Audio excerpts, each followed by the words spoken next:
接下来是分享。首先，我们邀请德国在台协会欧博哲处长为我们分享转型正义经验中基督徒的角色与努力，并邀请主教团秘书长陈科神父担任翻译。President, ladies and gentlemen, it is a great honor for me to be here today and to say a few words to this audience on this very auspicious occasion. 敬爱的洪总主教，敬爱的陈副总统，敬爱的来宾，今天能够聚集在一起，跟你们讲几句话分享，我觉得十分的荣幸。In Germany, we have had two occasions in the 20th century when the people and the churches had to face a challenge from brutal totalitarian ideologies. 在德国20世纪，我们教会跟人民社会有2个机会一起去面对一个很大的挑战，就是一个独裁主义的挑战。It is clear that not everybody succeeded, not everybody stood the test well, and people are weak regardless of their background and their belief. Often we are also failing our faith. 众人皆知，不是每一个人都能够克服这个挑战，因为人是软弱的，也有人无法面对这个挑战，也失败了，甚至妥协了。But all in all, it has to be said that the churches played a very important role of maintaining moral integrity and of making reconstruction and reconciliation possible. 无论如何，在这个过程当中，教会扮演一个很重要的角色。这个角色就是维持道德的正义以及社会的凝聚力。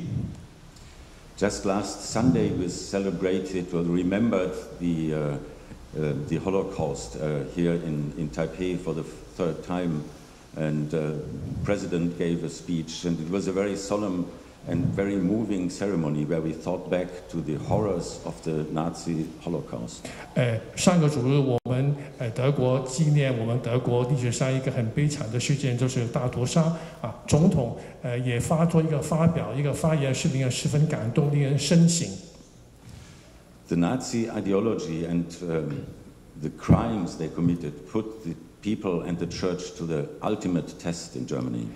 德国纳粹党他们的所作所为，把德国的人民以及教会，他们真是把他们的耐力、他们的信仰试验到极点了。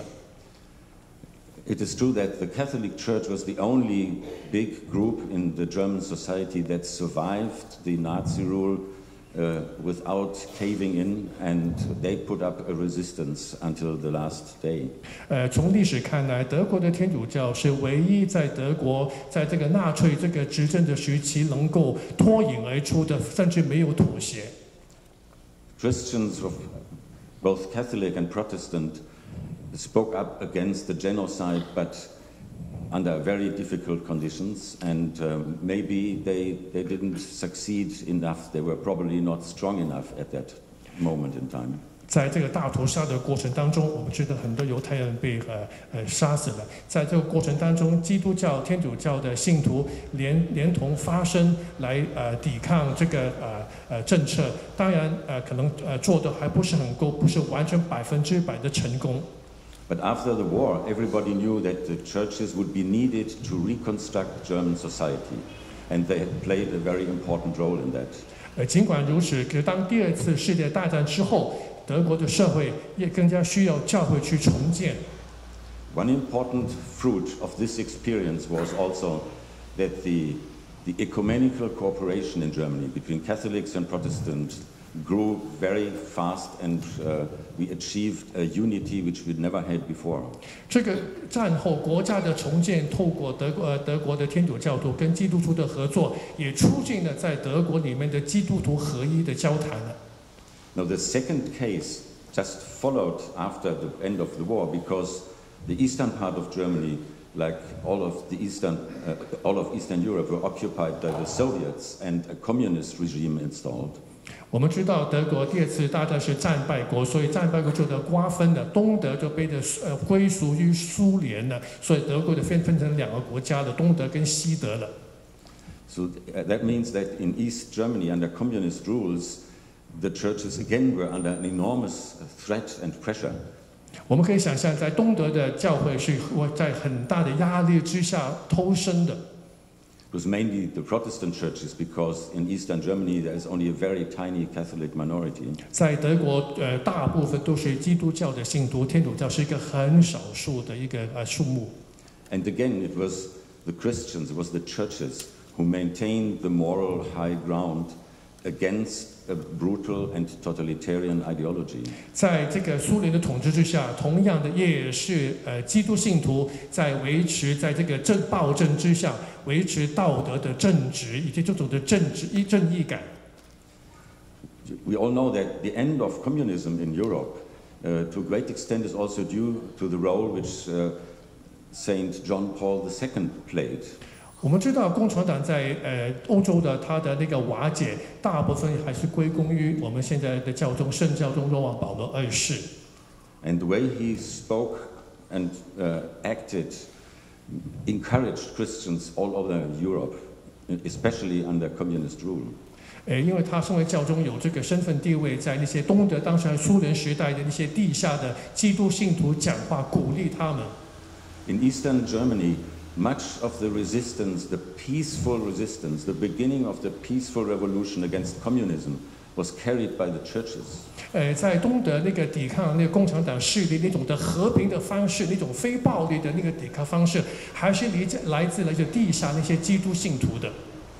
Huge peaceful demonstrations of citizens started in churches where they met for prayer, and they were silent. They held candles in their hand, and they walked out in the face of the brutal totalitarian communist regime.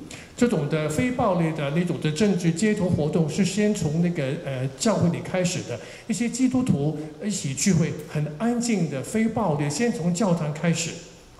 So in the second case, it is very obvious that without the churches, without the faithful, even though they were a minority, change, peaceful change, would not have been possible. 所以透过那种很多地方的教会的安静的非暴力的聚会，慢慢这个运动就扩展了。所以把这个运动的力量的潜移默化的带到社会上，的改变社会的这种思维文化了。And again, the experience of both Catholics and Protestants brought them closer together after the end of communism. 当然，这个共产党垮台之后，在那个宗教交谈的角度来看，又把基督教跟天主教的关系拉得近一点。I think also after the end of communism, the unity of the German society, rebuilding a society in East Germany, required the role of the Christians and of the churches. 我们知道在两德统一之后，东德是更加需要重新建设的，所以在东德那个建设更加需要两个基督教跟天主教的合作。So in retrospect, there are two things which were crucial in considering the role of the churches and of the Christians in Germany. 所以让我们看到在这个事情上有一个基督信徒扮一个很重要的角色。One is that they stood up for their faith and said no to ideologies which were inhuman and brutal. 有一个双重的角色，第一个角色就是面对残暴非人道的意识形态，基督信徒站起来说不。This is not taking up political positions in the proper sense. It's just living one's faith and being true to the gospel. 而且不需要借任何的政党或者是政治的力量，只是以个人的身份力量站起来说不，对那些残暴的意识形态说不。So in a way, they were the consciousness of the society in Germany. 所以我们可以说，这种的做法可以跟社会的良心讲话，成为人的良心的价值之一了。And the second point is that they contributed enormously to reconciliation and to preventing rifts in the society after the end of oppression, after the end of totalitarian rule. 我们在知道每一个残暴的那个执政之下或者之后意识形态之下，都会留下一些影响的在社会上。所以在那个共产党垮台之后，基督信徒也促进了双方东西德人民他们的和好。